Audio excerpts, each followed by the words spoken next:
손배꼽 인사 안녕하세요. 안녕하세요. 위클립의 문희정입니다. 이학범입니다.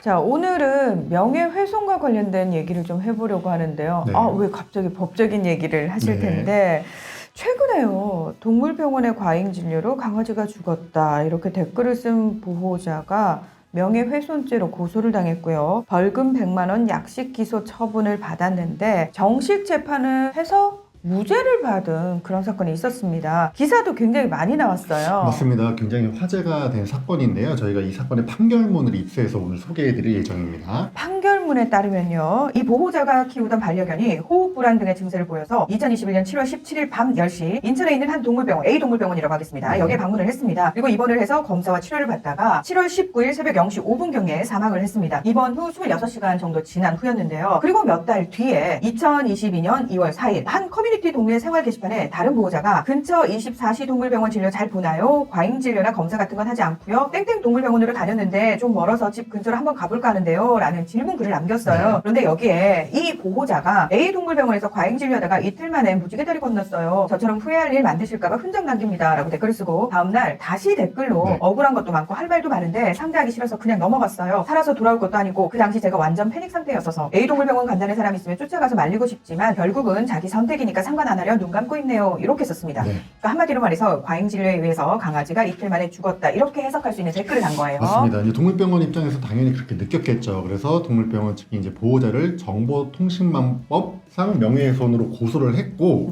검찰이 100만 원의 약식기소 처분을 했는데 보호자가 이제 이걸 불복하고 정식 재판으로 간 거죠. 검찰에 따르면 동물병원 측이 이제 강아지가 위독한 상태라고 보호자한테 이미 설명을 했다고 하고요. 그걸 보호자가 인지를 하고 입원 치료를 받기로 결정을 했다고 합니다. 그리고 이제 강아지의 정확한 상태를 파악해야 되기 때문에 동물병원에서 혈액 검사, 방사선 촬영 같은 여러 가지 검사를 이제 진행한 것이기 때문에 죽을 것이 확실히 되는 강아지를 상대로 과잉 진료, 불필요한 진료를 했다는 게 사실과 다르다. 그래서 이게 거짓 사실을 드러내어 동물병원 측의 명예를 훼손했다라고 검찰 측은 판단을 했습니다. 정보통신망법상 명예훼손죄가 사실적시 명예훼손이 있고요. 허위사실적시 명예훼손이 있는데 후자라고 판단을 한 거죠. 맞습니다. 이제 사실을 언급했다 하더라도 어떤 비방할 목적으로 명예를 훼손하면은 3년 이하의 징역 또는 이제 3천만 원 이하의 벌금에 처하고 사실적시 명예훼손이죠. 만약에 거짓으로 명예를 훼손하면 7년 이하의 징역 또는 5천만 원 이하 벌금에 처하는데요. 더 이제 가중이 되는 거예요. 맞습니다. 그러니까 거짓말로 비방하면 더 큰 처벌을 받지만 사실을 언급해도 비방이 목적이라면 명예훼손죄로 처벌될 수 있는 거죠. 비방이 목적이라면 이게 저는 핵심인 것 같은데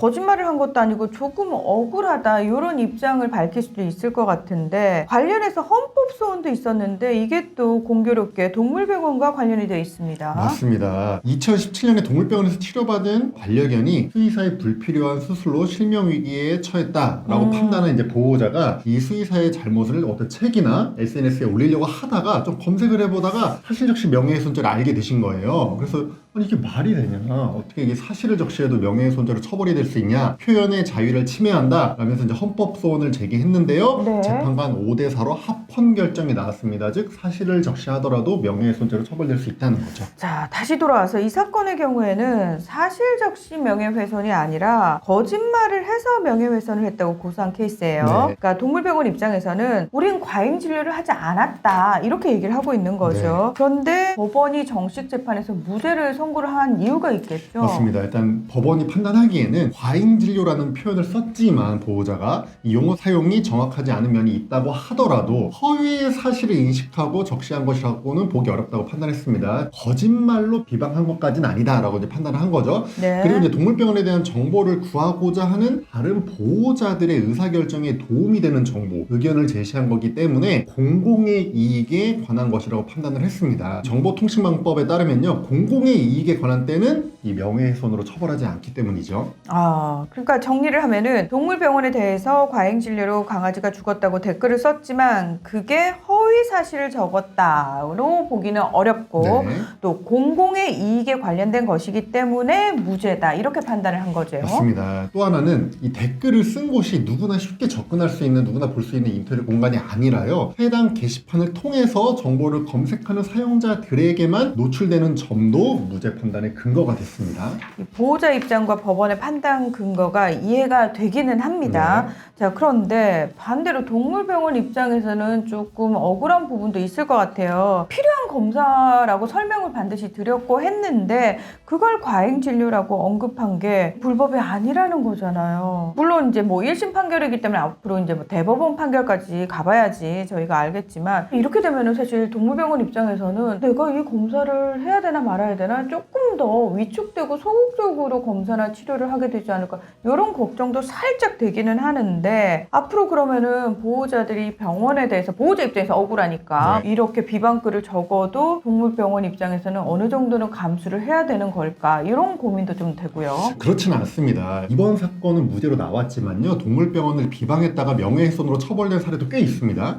대표적으로 2016년에 골절 수술을 강아지가 받고 나서요. 2개월 뒤에 이제 보호자가 동물병원 측에 이제 과실을 주장하면서 진료비 할인을 요구를 했어요. 당연히 수의사가 이걸 받아들일 수가 없죠. 거부를 했더니 대형 반려동물 커뮤니티나 이제 동물병원 페이스북 페이지에 막 비난 게시글을 여러 번 적은 보호자가 있었는데요. 300만 원의 피해 보상 지급 결정 판결이 나온 적이 있고요. 최근에도 반려견이 동물병원에 오진으로 치료 시기를 놓쳐서 사망했고 또 이 동물병원이 심지어 진료 기록부를 조작했다라고 주장하면서 뭐 네이버 리뷰, 뭐 인터넷 커뮤니티, SNS 다수의 채널에 비방글을 여러 차례 쓴 보호자에게 비방글 삭제 그리고 동일한 취지의 글 재게재 금지 판결이 나온 적도 있습니다. 그러니까 이번 사건에는 사실 보호자가 폐쇄된 게시판에 질문에 답을 다는 형식으로 댓글을 단 거잖아요. 그리고 이제 말씀해주신 사례들 같은 경우에는 보호자가 먼저 막 여기저기 글을 쓰면서 비방을 했다. 이 차이가 조금 있기는 있어 보여요. 맞습니다. 그래서 만약에 동물병원에서 어떤 악성글을 확인을 하셨다면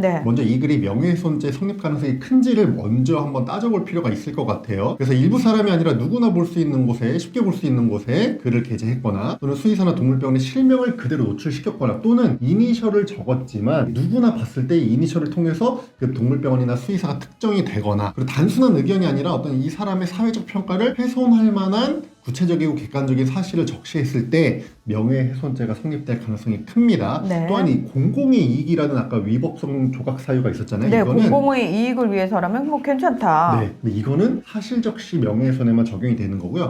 거짓말로 허위 사실을 적었을 때는 적용되지 않으니까요. 만약에 보호자가 적은 글이 허위다, 완전히 거짓말이다, 그러면 유죄가 나올 가능성이 크다고 보시면 될 것 같습니다. 저희가 흔히 이제 반려동물 키우면서 단골 동물병원을 좀 주로 가게 되잖아요. 주치의처럼 우리 아이의 과정을 다 아시는 선생님을 주로 찾아가게 되는데 그래서 대다수 반려인들과 수의사 선생님들 간의 신뢰관계 잘 형성돼 있거든요. 근데 간혹가다 이런 일들이 벌어집니다. 그렇게 되면은 사실 수의사 선생님 입장에서는 좀 위축될 수밖에 없고 다른 보호자들도 살짝 영향을 받을 수밖에 없거든요. 그러니까 결국은 수의사 선생님들이 좀 전문가이기 때문에 그 과정에 있어서 반려인들을 최대한 좀 배려를 해주는 노력 그리고 서로 신뢰를 좀 쌓으려는 노력 이거 계속 노력하지 않으면 앞으로 이런 일들은 더 많아질 것 같다라는 걱정이 듭니다. 근데 일단 전문가인 수의사 선생님들이 최대한 노력을 해주시는 걸 저는 먼저 좀 당부를 드리고 싶습니다. 반려인들은 모르니까. 자, 오늘 위클리 벳은 여기서 마무리하겠습니다. 함께해 주셔서 고맙습니다. 감사합니다.